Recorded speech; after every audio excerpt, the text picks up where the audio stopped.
utiliser un certain nombre de sondes. Les sondes sont des outils de mesure, mais ces sondes doivent être calibrées.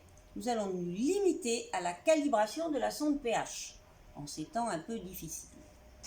Calibration de la sonde pH qui nous servira donc à faire des mesures. Suivez-moi.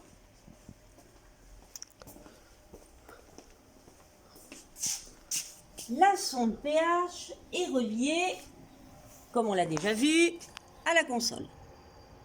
Cette sonde pH doit être calibrée avant d'être installée dans le bioréacteur. C'est une calibration tout à fait habituelle. On rince l'électrode.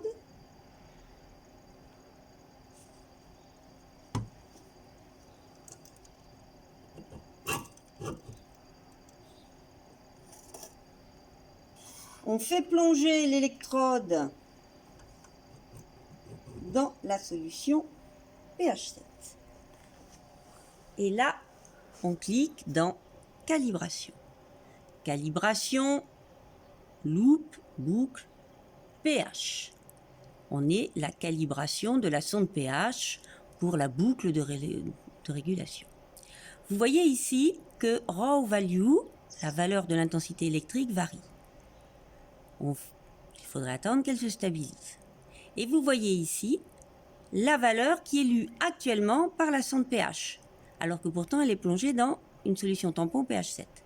On va lui dire « Cocotte, ce que tu lis là, c'est pH 7. » On met 7. OK. Le 7 correspond au 0, à la consigne 0, vous le savez tous, avec le pH.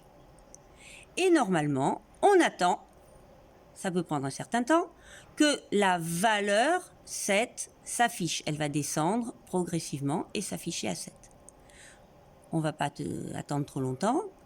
Une fois que la valeur est affichée à 7, vous m'excuserez si je fais court, on appuie sur 7,0. Voilà. Et donc là, la console indique que la valeur, l'intensité lue actuellement sur ce liquide est de 7. La même chose pour pH 4. On rince, rien de nouveau sous le soleil, on lui mouche le nez, on la trempe dans la sonde pH 4, on baisse, voilà, et on va voir ce qui se passe. pH 4, là de nouveau, il faut attendre que raw value soit stabilisé. Voilà. Là, c'est la valeur que lit actuellement notre sonde pH. On va lui dire « Cocotte, ce que tu lis là, c'est 4. » On affiche 4. OK. Et là, il faut attendre que la valeur descende à 4, qu'elle soit stabilisée en fait, plus exactement. On n'a pas que ça à faire. On va faire comme si on était arrivé à 4, et que, plus exactement comme si c'était stabilisé. On fait cette span. Span, c'est la pente. Et voilà. Notre sonde pH est calibrée. Il n'y a plus qu'à l'installer dans le fermenteur. Si on fait une fermentation en conditions stériles, il faut bien évidemment faire cette manipulation. Tu arrêtes.